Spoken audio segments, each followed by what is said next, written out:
Bismillahirrahmanirrahim. Assalamualaikum warahmatullahi wabarakatuh. Alhamdulillahilladzi allafa baina qulubina fa asbahna bi ni'matihi ikhwana.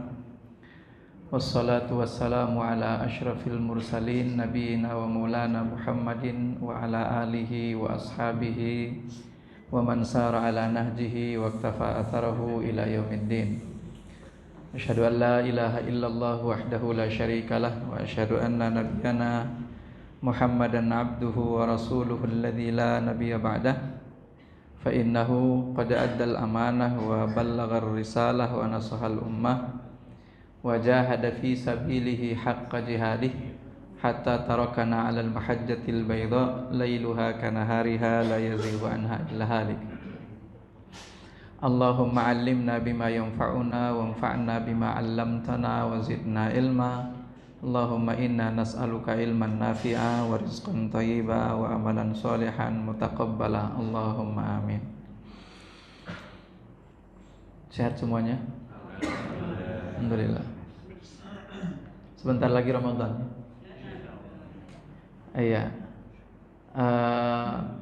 Satu yang ingin saya ingatkan bahwa jangan sampai kita tiba masa tiba akal lagi. Artinya persiapannya harus maksimal. Kali ini yang ingin saya ingatkan kepada kita terkait dengan Ramadan ini adalah bahwa yang paling penting dari Ramadan itu bukan hanya sekedar bahwa amal soleh itu dilipat gandakan pahalanya oleh Allah. Bukan cuma sekedar itu. Tapi yang ingin saya ingatkan di sini adalah wujud syukur kita. Ramadan ini kan gak dikasih oleh Allah kepada umat lain. Ini khususan li ummati Muhammadin sallallahu alaihi wasallam. Ini khusus untuk umat Muhammad sallallahu alaihi wasallam. Dan kalau kita menghitung karunia Allah, maka salah satu karunia terbesar kita muslim ini dari Allah adalah Ramadan. Itu salah satu karunia terbesar itu. Di dalamnya ada Lailatul Qadar. Macam-macam keutamaan, keistimewaan yang bisa kita dapat melalui Ramadan itu.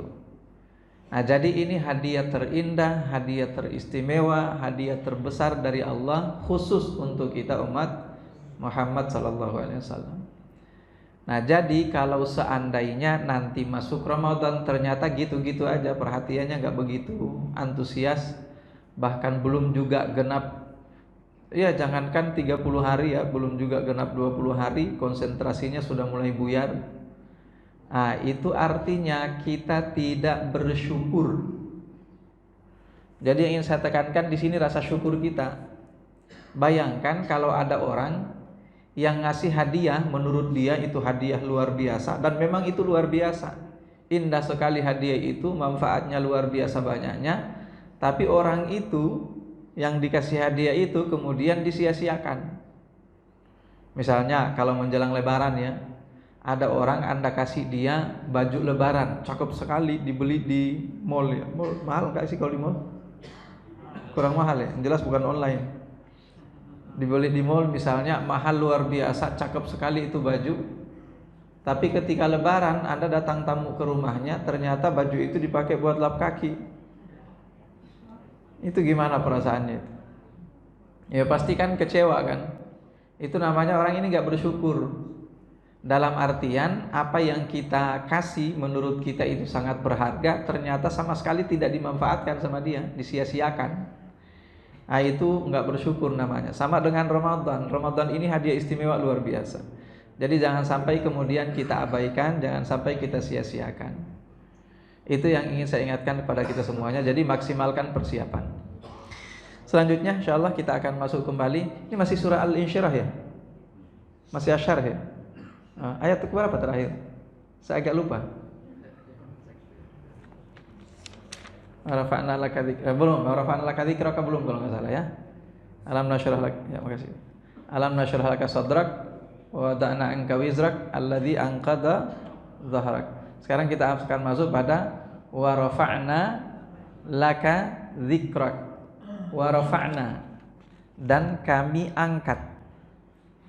Rafa'na itu kami angkat dari kata rafa'a yarfa'u, mengangkat, meninggikan. Wa rafa'na laka, dan kami tinggikan untukmu wahai Muhammad sallallahu alaihi wasallam dzikraka. Dzikraka itu dari kata zikir. Zikir artinya apa zikir? Mengingat. Zikir itu mengingat. Bukan. Zikir itu nyebut. Tapi kalau kita ngucap ya, ngucap. Zikir itu ngucap atau nyebut. Zikir itu kalimat-kalimat thayyibah, itu zikir. Tapi memang karena dia merupakan bagian atau wujud dari ingatnya kita kepada Allah. Makanya kalau kita seringkali kita bahasakan zikrullah itu mengingat Allah. Zikrul maut itu mengingat kematian. Tapi sebetulnya asal kata dari zikir itu artinya menyebut. Itu zikir ya. Nah jadi rafa'na, makanya zikir itu ada subhanallah. Kalau kita ucapkan subhanallah itu memang kita ngingat, atau hakikatnya kita nyebut. Kan kita nyebut kan, kita mengucapkan sesuatu. Subhanallah, alhamdulillah, la ilaha illallah, Allahu akbar. Itu kan zikir namanya. Dan itu semuanya adalah kalimat-kalimat thayyibah, kalimat-kalimat yang baik yang kita ucapkan. Itulah zikir. Nah jadi rafa'na, kami mengangkat, kami meninggikan laka untukmu wahai Rasulullah zikraka, penyebutanmu. Jadi artinya menyebut nama Nabi Muhammad sallallahu alaihi wasallam itu salah satu di antara apa yang diberikan oleh Allah kepada beliau. Maka di sini para mufassirin menjelaskan ada beberapa makna yang dimaksud dengan kami mengangkat penyebutan namamu itu, zikraka. Yang pertama, annallaha la yadhkuru fi maudhi'in atau la yudhkaru fi maudhi'in illa dzukira Muhammadun sallallahu alaihi wasallam. Bahwa rata-rata ketika nama Allah disebut selalu nama Allah itu digandeng dengan nama Muhammad sallallahu alaihi wasallam. Yang enggak usah jauh-jauh contohnya syahadat kita, asyhadu alla ilaha illallah wa asyhadu anna Muhammadan Rasulullah, itu digandeng. Ini kemudian disebut sebagai syahadatain. Jadi makna pertama rafa'na laka dzikrak, bahwa tidak ada satu kesempatan di mana nama Allah disebut kecuali biasanya nama Nabi Muhammad sallallahu alaihi wasallam akan digandengkan dengan nama Allah itu. Allahu wa rasuluhu a'lam. Allahu wa rasuluhu a'lam. Allah dan Rasulnya yang lebih tahu, dan seterusnya dan seterusnya. Itu makna pertama. Lalu yang kedua, rafa'allahu dzikrahu fid dunya wal akhirah. Bahwa nama Nabi Muhammad sallallahu alaihi wasallam itu diangkat oleh Allah Subhanahu wa taala, sering disebut-sebut fid dunya wal akhirah, di dunia maupun di akhirat. Jadi di dunia ini coba Anda bayangkan, sepanjang sejarah umat manusia yang pernah menghuni bumi ini sampai hari kiamat kelak, itu nama yang sampai hari ini selalu disebut-sebut, tidak ada yang lain kecuali nama Nabi Muhammad sallallahu alaihi wasallam. Nama yang lain juga disebut, tapi tidak sesering nama Nabi kita Muhammad sallallahu alaihi wasallam. Itu namanya rafa'na laka dzikrak. Demikian pula nanti di akhirat. Di akhirat itu seperti apa? Di akhirat kayak gini. Setiap orang nanti yang akan ada masalah, ujung-ujungnya nanti yang akan disebut untuk menolong adalah Nabi Muhammad sallallahu alaihi wasallam. Ya, nanti akan ada umat-umat terdahulu ketika mereka butuh syafaat, datanglah mereka kepada nabi-nabi yang pernah diutus oleh Allah. Tapi setiap di antara nabi itu tidak ada yang punya hak untuk memberi syafaat. Dan semua di antara nabi itu ketika dimintai syafaat, syafaat itu kalau kita pembelaan ya. Syafaat itu apa kalau kita ya? Kuasa hukum bukan? Kuasa hukum ya.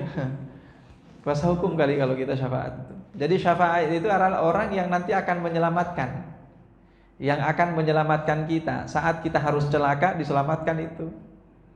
Nah, dan salah satu di antara kita ini kan sumber syafaat kita umat muslim ini kan ada 3. Yang pertama adalah Rasulullah sallallahu alaihi wasallam. Yang kedua Al-Quran. Yang ketiga, ya apa yang ketiga? Ya, hafalan, amalan. Ada khusus. Ya, yang ketiga adalah siam atau saum, puasa. Itu 3 sumber syafaat kita. Jadi saya ulangi, 3 sumber syafaat kita adalah pertama Rasulullah, yang kedua adalah Al-Quran, yang ketiga adalah puasa Ramadan. Itu 3 sumber syafaat kita. Nah, bagaimana nanti wujud kita menggunakan syafaat itu? Jadi kayak gini, misalnya gini. Kan ada hadis Nabi yang mengatakan la yadkhulul jannata qati'ur rahim. Ini contoh aja, contoh ya. Kata Nabi la yadkhulul jannata qati'ur rahim, tidak masuk surga orang yang memutuskan tali silaturahim. Nah, pertanyaannya, banyak enggak di antara kita? Banyak.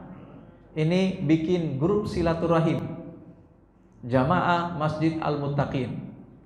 Ternyata begitu ada yang posting materi ini, posting itu, ada yang baper, left lah dari grup misalnya. Saya akan nggak katakan qati'ur rahim itu berarti left dari grup adalah qati'ur rahim, nggak begitu. Ini contoh aja, contoh sederhana aja misalnya. Atau kalau enggak, di beberapa masjid tertentu itu kita temukan ternyata ada kelompok-kelompok, pengurusnya itu berkelompok-kelompok dan berantem satu sama lain tentang pemahaman manhaj inilah, manhaj itulah misalnya kan. Nah, dan kayaknya nggak afdal jadi pengurus masjid kalau nggak berantem sama pengurus yang lain. Iya kan? Dan tidak ada titik temunya, ujung-ujungnya ya memang benar-benar qat'ur rahim, memutuskan tali silaturahim. Tapi kan orangnya rajin sholat, masih orang beriman juga kan. Itu gimana kira-kira? Dia masih rajin sholat, orang beriman, ngaji juga, tapi suka memutuskan silaturahim. Sementara kata Nabi la yadkhulul jannata qati'ur rahim, tidak masuk surga orang yang memutuskan silaturahim. Sekarang pertanyaannya, kira-kira orang kayak gitu tetap masuk surga? Apa menurut Nabi dia masuk neraka? Masuk surga? Suruh ke neraka dulu. Nah, itu dia. Jadi qati'ur rahimnya itu salah satu penyebab nanti dia bakalan ditarik dulu ke neraka. Ya, bakalan ditarik dulu ke neraka gara-gara itu. Nah, dalam kondisi seperti ini, ketika dia harus ditarik dulu ke neraka gara-gara qati'ur rahim tadi itu, disitulah syafaat itu berfungsi. Bisa dipahami kira-kira? Disitulah syafaat itu nanti akan datang, entah itu dari Nabi Muhammad SAW atau dari Al-Quran yang sering kita baca, atau kalau enggak dari puasa yang memang benar-benar kita lakukan dengan ikhlas. Nah, itu yang kita katakan tadi fungsi dan manfaat daripada syafaat. Nah, kita kembali ke tema kita. Jadi rafa'na laka dzikrak, nama Nabi Muhammad nanti di akhirat itu akan menjadi nama yang ujung-ujungnya selalu dia nanti. Ada masalah nanti ke dia. Bahkan bukan cuma umat beliau saja, umat yang lain juga nanti ujung-ujungnya diarahkan ke beliau sallallahu alaihi wasallam. Dan Rasulullah sallallahu alaihi wasallam itu diutus, itu akan menjadi syahid nanti di hari kiamat kelak untuk semua umat manusia. Kalau kita ini umat Muhammad ini, kita umat beliau ini akan jadi syuhada alinnas. Syuhada alinnas itu kita akan jadi saksi untuk semua umat-umat terdahulu. Tapi nanti ujung-ujungnya kita juga kan butuh saksi. Nah, saksi untuk kita siapa? Saksi untuk kita adalah Nabi Muhammad sallallahu alaihi wasallam. Jadi kira-kira apa ya bahasa cocoknya atau tepatnya itu dikatakan bahwa segalanya itu hanya Nabi Muhammad sallallahu alaihi wasallam nanti di akhirat kelak. Nah, itu yang dimaksud dengan rafa'na laka dzikraka, yaitu fid dunya wa al akhirah. Diangkat penyebutan namanya di dunia maupun di akhirat. Selanjutnya makna yang ketiga, rafa'na laka dzikraka bitta'dzin. Kami angkat penyebutan namamu itu melalui azan. Jadi kalau kita lihat bumi ini 24 jam berputar, baik dia berputar di porosnya atau berputar mengelilingi matahari, proses perputaran bumi ini perjalanannya 24 jam sehari semalam, itu kan dikawal oleh kumandang azan. Kumandang azan itu tidak pernah putus, satu detik pun itu nggak pernah putus mengawal perjalanan bumi ini, nggak pernah putus. Tadi selesai azan di sini, itu belum selesai azan di sini nyambung lagi di tempat yang lain azannya. Belum selesai juga di tempat itu nyambung lagi di tempat lain. 24 jam itu sambung menyambung. Nah, sekarang dalam kumandang azan itu hanya ada dua nama yang disebut. Nama pertama adalah Allah Subhanahu wa ta'ala, nama yang kedua adalah Muhammadan Rasulullah. Itu yang dimaksud dengan rafa'na laka dzikrak. Bahkan banyak di antara orang-orang barat yang kemudian masuk Islam gara-gara mereka kagum dengan nama itu. Itu kok nama 24 jam sehari semalam dikumandangkan terus, disebut terus, seistimewa apa itu orang itu? Nah, saking istimewanya kemudian mereka menyadari tentang itu, bahwa tidak akan mungkin selalu diangkat penyebutan namanya kecuali orang itu istimewanya luar biasa. Jadi itu yang ketiga ya. Jadi rafa'na laka dzikraka bitta'dzin, kami angkat penyebutan namamu melalui azan. Lalu yang keempat, zakarnaka fil kutubil munazzalati alal anbiya'i qablahu wa amarnahum bil bisyarah. Yang keempat, kami sebut namamu pada semua kitab yang pernah Allah turunkan kepada nabi-nabinya. Jadi semua kitab yang pernah Allah turunkan kepada nabinya itu ada penyebutan nama Nabi Muhammad sallallahu alaihi wasallam. Selain nama Nabi Muhammad sallallahu alaihi wasallam di situ disebut, ternyata juga amarnahum bil bisyarah. Kami memerintahkan kepada mereka untuk menyampaikan bisyarah. Jadi semua nabi yang dikasih kitab, di dalam kitab tertera nama Nabi Muhammad sallallahu alaihi wasallam, dan di dalam kitab itu juga ada perintah agar mereka para nabi ini memberikan berita gembira tentang kedatangan nabi yang terakhir Muhammad sallallahu alaihi wasallam kepada umat-umat mereka. Bisa dipahami kira-kira ya. Nah sekarang, kalau yang disampaikan oleh para nabi itu adalah berita gembira tentang diutusnya Nabi Muhammad nanti, berarti kalau berita gembira mereka dapat manfaat dong dari situ. Nah kira-kira benarkah mereka dapat manfaat dari situ? Jawabannya iya, mereka akan dapat manfaat dari situ. Manfaat apa? Setidaknya manfaat syuhada tadi, saksi. Jadi nanti umat-umat terdahulu itu ketika mereka diperhadapkan di hari kiamat nanti dengan apa yang disebut sebagai hisab, itu nanti kan akan ditanya mereka, nabi kamu itu sudah menyampaikan agama saya atau belum? Agama ini sudah disampaikan oleh nabi kalian atau belum? Nanti sebagian di antara mereka ada yang mengatakan belum. Ya, ada yang mengatakan belum. Ketika mereka mengatakan belum, nanti nabinya dihadirkan. Benar nggak Anda belum sampaikan kepada dia? Tapi apa ternyata kata nabinya? Sudah, saya sudah sampaikan. Nah nanti akan ditanya oleh Allah Subhanahu wa ta'ala, siapa saksi Anda bahwa Anda sudah menyampaikan risalah agama Allah ini kepada mereka? Maka saat itu dipanggillah kita umat Muhammad sallallahu alaihi wasallam untuk bersaksi bahwa mereka para nabi itu benar sudah menyampaikan risalah agama Allah itu kepada umatnya. Nah selanjutnya nanti kita juga butuh saksi untuk itu. Siapa yang menjadi saksi bagi kita untuk itu? Nabi kita Muhammad sallallahu alaihi wasallam. Jadi ujung-ujungnya saksi tertinggi itu adalah Nabi kita Muhammad sallallahu alaihi wasallam. Itu yang berikutnya, bahwa di dalam kitab-kitab itu ada nama Nabi Muhammad, dan bukan sekedar nama beliau itu ada di sana, tapi juga Allah memerintahkan kepada seluruh nabi dan rasul itu untuk menyampaikan berita gembira tentang Nabi Muhammad sallallahu alaihi wasallam itu. Itu yang keberapa? Keempat. Kelima, wa rafa'na laka dzikraka indal malaikati fis samai wa indal mu'minina fil ardh. Kami angkat dan kami agungkan namamu wahai Nabi Muhammad sallallahu alaihi wasallam indal malaikati fis sama, di kalangan para malaikat di langit. Jadi nama yang viral juga di kalangan para malaikat itu juga adalah nama Nabi Muhammad sallallahu alaihi wasallam, wa indal mu'minin, dan di kalangan orang-orang beriman di dunia ini. Itu makna yang kelima. Lalu makna yang keenam, wa kadzalika amarahu bis salati wassalami alaihi. Yang keenam adalah rafa'na laka dzikraka, itu artinya kami memerintahkan kepada semua makhluk yang ada untuk bersalawat kepada Nabi Muhammad sallallahu alaihi wasallam. Bahkan Allah sebelum memerintahkan kepada seluruh makhluknya untuk bersalawat, apa yang dilakukan oleh Allah terlebih dahulu?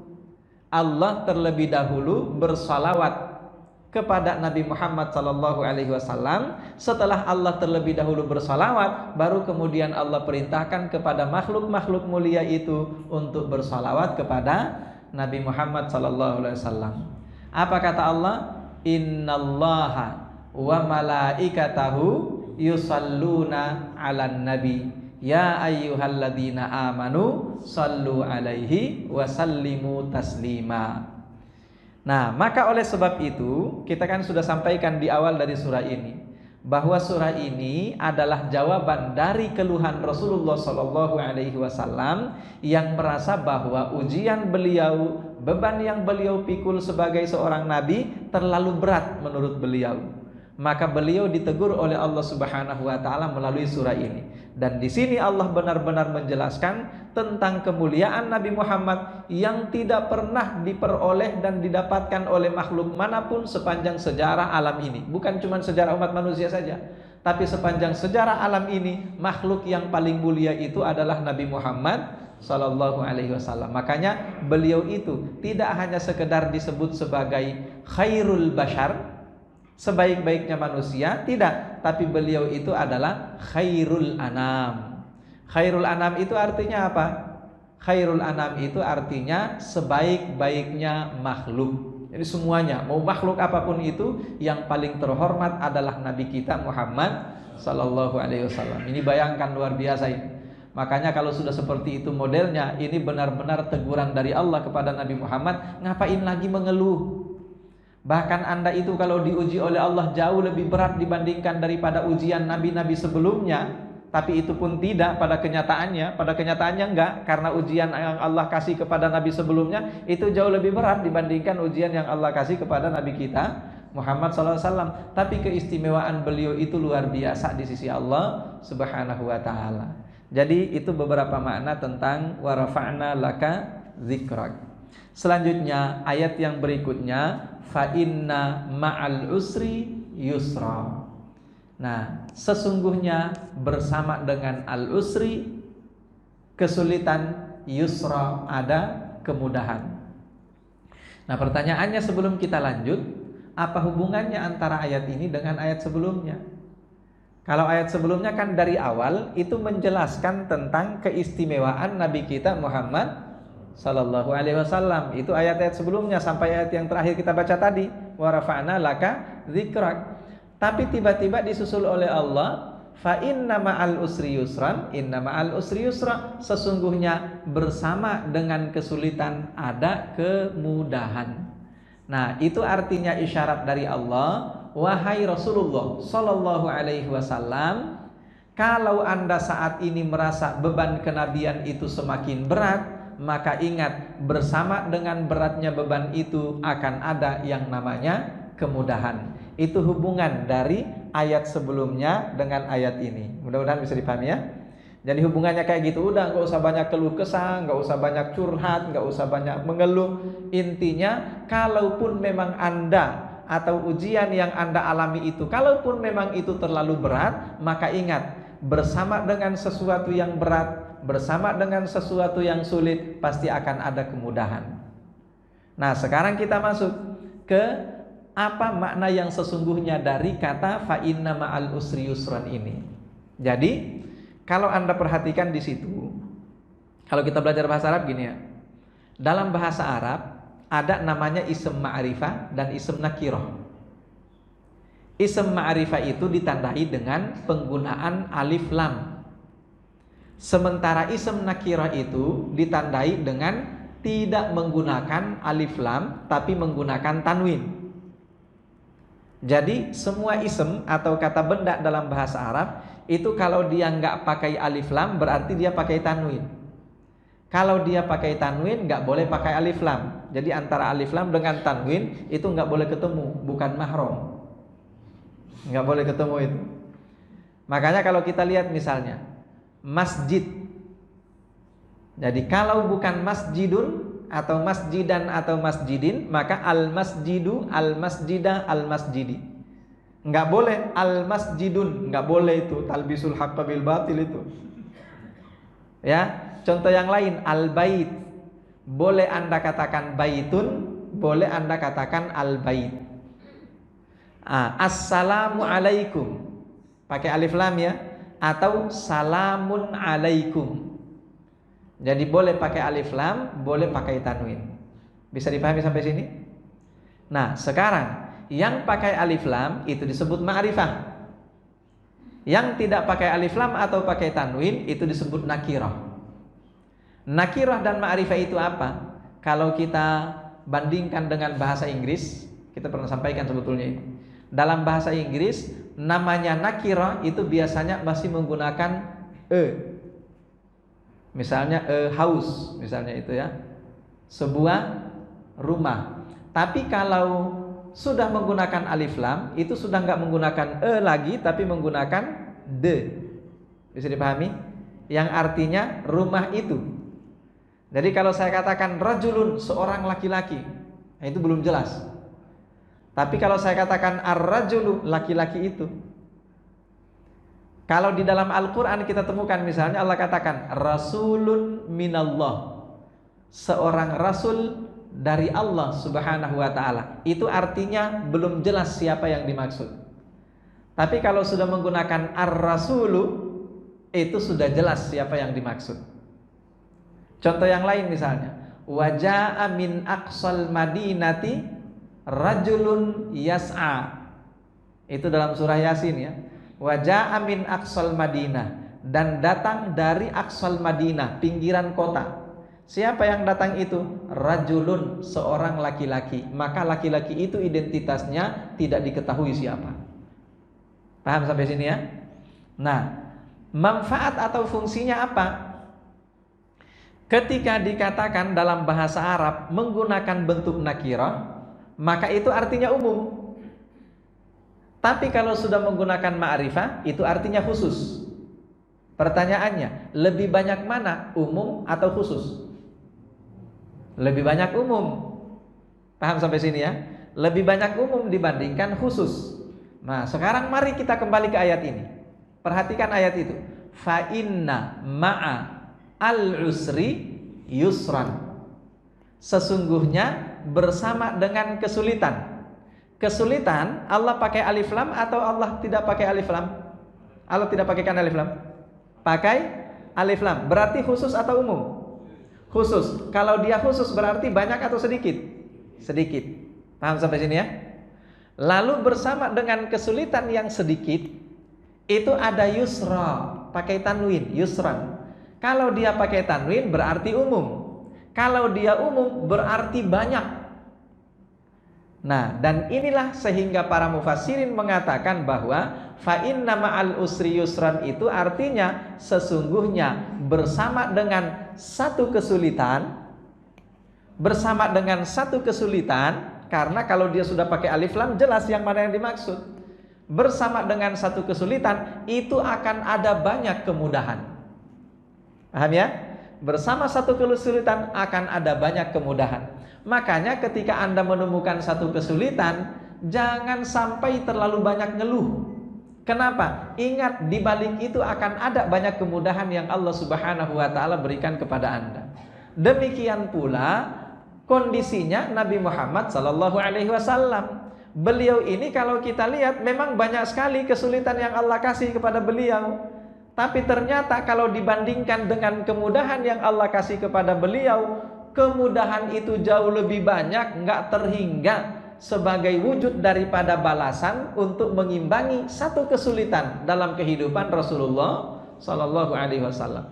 Ini nanti surah akan kita lanjutkan dengan surah Ad-Duha, di mana surah Ad-Duha itu seperti kita katakan modelnya sama. Itu juga adalah teguran Allah kepada Nabi bahwa Anda itu terlalu banyak keistimewaan yang Allah kasih. Jadi kalaupun Anda mengalami kesulitan, dikit itu kesulitannya dibandingkan kemudahan, terlalu banyak kemudahannya. Nah, sekarang pertanyaannya, apakah ayat ini hanya cocok untuk Nabi Muhammad SAW? Jawabannya tidak. Ayat ini juga cocok untuk kita. Apakah itu karena kita juga punya keistimewaan seperti Nabi Muhammad? Jawabannya tidak. Tapi meskipun kita tidak mencapai keistimewaan seperti Nabi Muhammad SAW, sebagai umat Nabi Muhammad kita masih jauh lebih istimewa dibandingkan daripada umat-umat yang lain. Jauh lebih istimewa. Tadi sudah kita katakan di awal, mana ada umat yang pernah Allah kasih bulan suci Ramadan dengan segala kemuliaan yang ada di dalamnya? Nggak ada itu umat yang dikasih itu.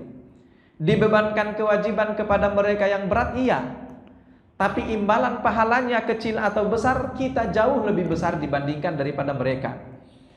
Saya pernah menyampaikan tentang satu riwayat yang menggambarkan pahala yang Allah berikan kepada kita dibandingkan dengan pahala yang Allah berikan kepada umat Yahudi dan umat Nasrani dalam setiap aktivitas ibadah yang kita lakukan. Kata Rasulullah SAW, umat Yahudi itu seperti orang yang bekerja dari mulai habis sholat subuh sampai sholat duhur. Panjang gak itu? Panjang sekali durasi waktu bekerjanya. Tapi kemudian mereka dengan durasi waktu segitu bekerja dikasih imbalan cuma 1 qirat doang. 1 doang imbalannya.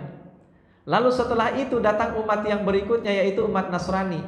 Mereka bekerja dari mulai waktu duhur sampai waktu asar. Tapi kemudian dikasih oleh Allah Subhanahu wa taala pahalanya juga cuma 1 qirat.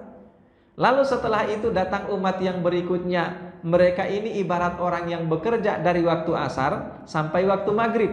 Tapi dengan durasi waktu segitu mereka diberi imbalan 2 qirat, kata Rasulullah SAW. Nah, jadi kita ini berlipat ganda pahalanya. Makanya kalau kita lihat ditimbang dari sisi usia pun, kita usianya ini pendek-pendek. Tapi ada ibadah-ibadah tertentu di mana kita cuma mengucapkan sesuatu yang sangat singkat, tapi pahalanya luar biasa berlipat-lipat di sisi Allah. Bukan hanya sekedar di bulan Ramadan saja. Coba Anda bayangkan coba misalnya. Ini pada bisa naik haji enggak ini? Bisa haji semuanya? Ya enggak semuanya bisa kan. Yang jelas bahwa kalau sudah haji itu keistimewaan luar biasa. Kalau sudah haji itu keistimewaan luar biasa. Al-hajjul mabrur laisa lahu jazaa'un illa al-jannah. Haji mabrur tidak ada balasan baginya yang layak kecuali surga. Tapi yang sudah haji ingat-ingat ya, yang sudah haji ingat-ingat. Itu tiket masuk surga Anda sudah dapat pada saat Anda pulang dari haji. Tapi pertanyaannya, masih ingat nggak di mana tuh disimpan tiketnya? Itu pertanyaannya. Masih ada nggak di tangan Anda tuh tiket? Boleh jadi udah hilang. Itu yang saya ingatkan kepada yang sudah naik haji ya. Haji mabrur itu laisa lahu jazaa'un illal jannah. Tapi ingat-ingat, namanya tiket masuk surga masih bisa hilang. Kecuali kalau Anda pulang dari haji langsung masuk surga. Langsung masuk surga bisa enggak ya? Anda pulang dari haji langsung masuk surga, masuk kuburan maksudnya. Ya, itu dapat surga langsung itu. Enggak hilang tiketnya, masih dipegang terus. Lah kalau sudah Anda hajinya 10 tahun yang lalu, Allahu alam di mana tuh tiket? Kok bisa ke sana tadi ya? Jadi saya kembali bahwa fa inna ma'al usri yusran, sesungguhnya bersama dengan al-usri satu kesulitan itu banyak kemudahan. Kalau kita bandingkan tadi dengan kita umat Nabi Muhammad ini, misalnya tadi ya, meskipun tidak seistimewa Rasulullah, memang gak seistimewa Rasulullah kita, tapi kita sebagai umat Nabi Muhammad ini nanti di akhirat yang paling pertama masuk surga kita. Nggak boleh ada umat yang lain yang masuk surga sebelum kita masuk semuanya. Coba bayangkan itu, kurang istimewa apa coba kira-kira. Yang berikutnya nanti di padang mahsyar itu ada yang namanya haud, telaga. Dan telaga itu khusus untuk kita umat Nabi Muhammad SAW, nggak ada yang lain. Yang lain itu ya Allah cuma ngiler doang, kepengen minum tapi nggak dikasih. Mereka bukan umat Nabi Muhammad. Itu luar biasanya kita nanti di sana. Benar-benar status kita sebagai umat beliau itu menjadi sebuah kebanggaan di akhirat kelak. Itu istimewanya kita. Berikutnya kalau kita kembali tadi seperti haji misalnya. Orang naik haji itu nggak gampang Pak. Dan tiketnya jaminannya adalah surga. Tapi perhatikan misalnya, pengorbanan untuk mendapatkan tiket masuk surga itu kan berat sekali. Tapi tiba-tiba Nabi bersabda begini. Beliau mengatakan tentang ini, salat syuruk 2 rakaat. Man shalla al-ghadata, barang siapa yang salat subuh secara berjamaah, kemudian summa yajlisu summa jalasa yadhkurullaha hatta tatlu asyams, lalu dia kemudian duduk zikir sampai terbit matahari, summa shalla raka'atain, lalu dia salat 2 rakaat, maka kata Nabi SAW pahalanya seperti apa? Haji dan umrah. Tamah kata Nabi, sempurna. Artinya tiket daripada haji tadi itu, tiket surga melalui haji, itu bisa didapatkan melalui salat syuruk. Nah sekarang pertanyaannya, itu gampang berarti apa sulit? Gampang sekali untuk mendapatkan pahala-pahala kayak gitu, itu gampang sekali. Ada juga zikir misalnya, kata Nabi SAW, kalimatani khafifatani alal lisan, thaqilatani fil mizan, habibatani indar rahman. 2 kalimat ringan sekali diucapkan oleh lisan, tapi kemudian berat sekali bobotnya di mizan nanti. Habibatani ilar rahman, sangat dicintai oleh Allah Subhanahu wa taala yang Maha Rahman. Apa 2 kalimat itu? Subhanallahi wa bihamdi, subhanallahil azim. Itu kan luar biasa. Ini keistimewaan. Makanya kalau Anda dapat kesulitan dalam hidup Anda, jangan banyak ngeluh. Terlalu banyak kemudahan itu. Kemudahan itu terlalu banyak, berlimpah. Satu kesulitan yang Anda hadapi, banyak sekali kemudahan yang Anda dapatkan melalui itu. Nah, ini satu tentang keistimewaan kita sebagai atau dengan status sebagai umat Nabi Muhammad. Lalu yang berikutnya, kita tidak menjadi bagian dari umat Muhammad juga sekalipun nikmat Allah terlalu banyak. Ini tiba-tiba Anda misalnya kehilangan apa ya misalnya kehilangan motor, sebut saja ya, misalnya kehilangan motor. Kalau Anda misalnya kehilangan motor, bagi mereka yang mau berpikir, maka dia akan sampai pada satu kesimpulan, kehilangan motor itu nggak ada apa-apanya. Kehilangan motor itu nggak ada apa-apanya. Kita masih punya mata, masih punya kekuatan untuk bekerja, masih bisa mikir gimana caranya dapat motor yang baru. Itu kan masih terlalu banyak. Nah, itu yang kedua maknanya ya. Jadi dibandingkan dengan kesulitan yang Anda alami, kemudahan atau limpahan nikmat Allah masih terlalu banyak. Kalau tadi yang pertama, bersama dengan tantangan yang Anda hadapi sebagai seorang muslim, Anda terlalu istimewa sebagai umat Nabi Muhammad. Kalau yang kedua ini, bersama dengan ujian yang Allah timpakan kepada kalian, masih terlalu banyak di balik itu nikmat yang Allah Subhanahu wa taala berikan kepada kalian. Yang ketiga, maknanya bersama dengan setiap masalah yang Anda hadapi akan ada gantinya yang jauh lebih besar daripada itu. Nah, makanya istilah orang apa ya? Setelah gelap terbitlah terang. Setelah gelap terbitlah terang. Itu istilah siapa sih? Kartini? Bukan, siapa itu? Fa inna ma'al usri yusran, itu makna dari ayat itu. Bersama dengan satu kesulitan akan ada banyak kemudahan. Salah satu di antara contoh saja ini. Nabi mengatakan, tidak ada seorang muslim yang ditimpa rasa sakit, itu sakit hati atau lelah kata Nabi, atau gelisah kata Nabi, atau sedih kata beliau, atau bahkan duri yang mengenai badannya, kecuali Allah akan mengangkat dengan itu dosa-dosanya. Pertanyaannya, pakai syarat enggak? Tanpa syarat. Kalau ini tanpa syarat. Jadi ketika Anda dapat musibah, lalu kemudian Anda hanya sekedar bersabar saja. Jadi syaratnya memang sabar sih. Hanya sekedar bersabar saja dengan itu, artinya maksudnya gini. Anda terima ya sudah, mau gimana lagi? Itu dengan itu dosa Anda diampuni oleh Allah. Tapi pertanyaannya, apakah masih bisa kita mendapatkan keistimewaan di balik itu?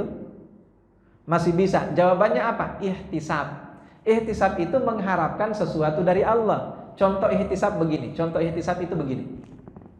Ketika Nabi mengajarkan doa kepada Abu Salamah, di mana doa itu kemudian diajarkan oleh Abu Salamah kepada istrinya Ummu Salamah.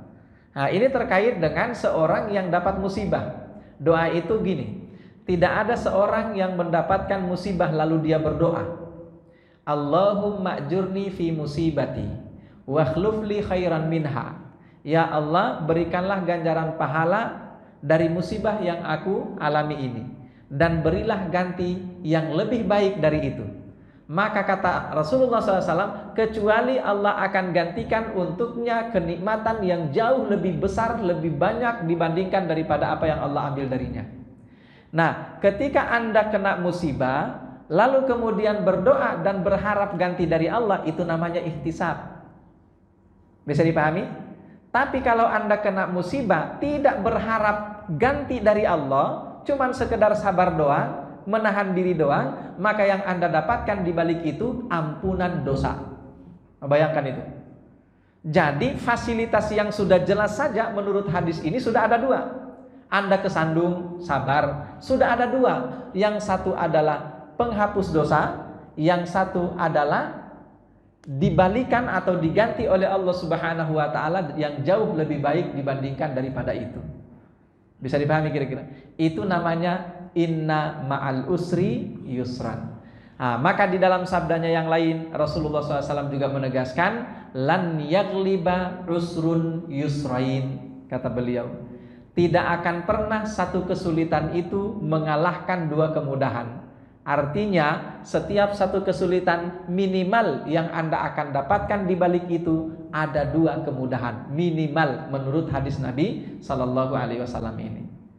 Nah, selanjutnya di ayat berikutnya Allah tegaskan kembali inna ma'al usri yusran. Kalau para ulama mengatakan bahwa ini disebut sebagai taukid.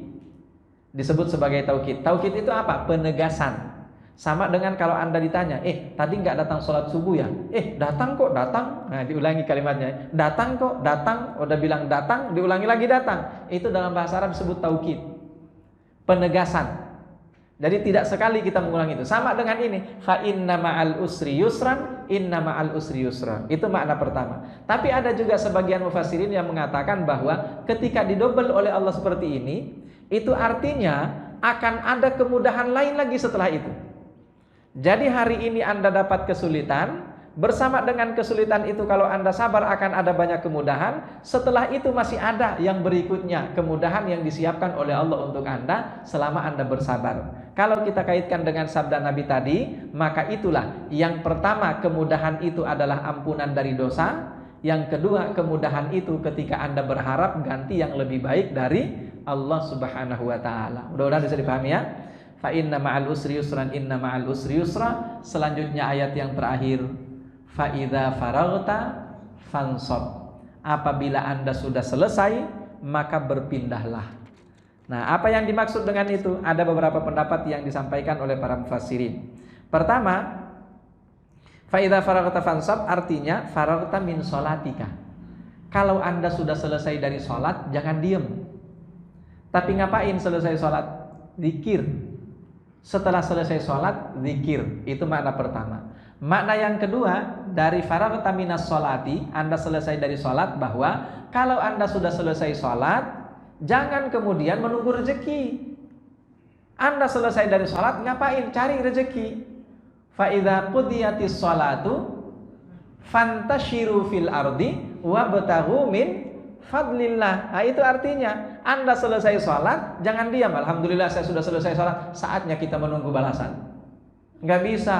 Anda selesai sholat, setelah selesai sholat carilah itu rezeki.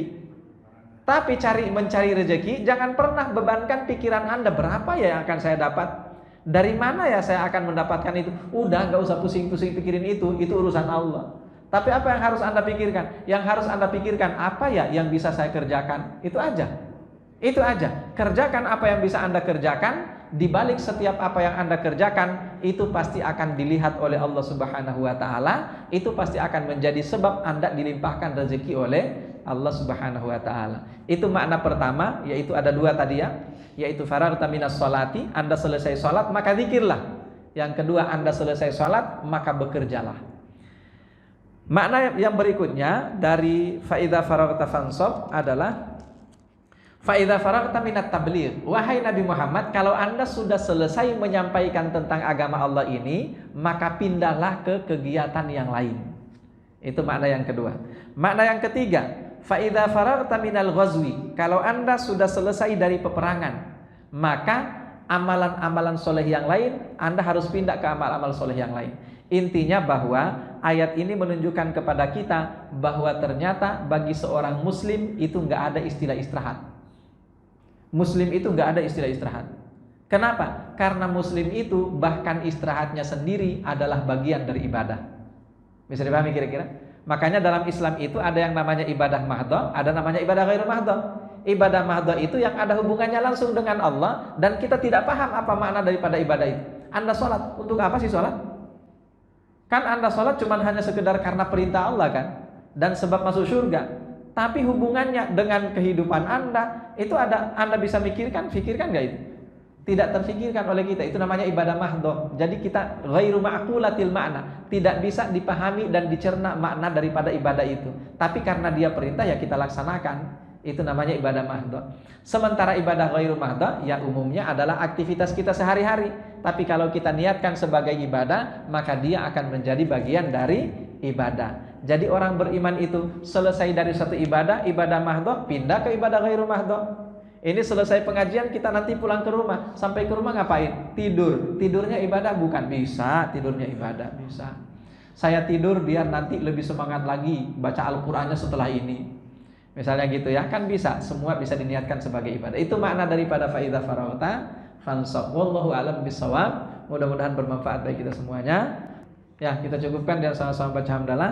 Alhamdulillahirabbil alamin. Doa kafaratul majlis. Subhanakallahumma bihamdika asyhadu an la ilaha illa anta astaghfiruka wa atubu ilaik. Assalamualaikum warahmatullahi wabarakatuh.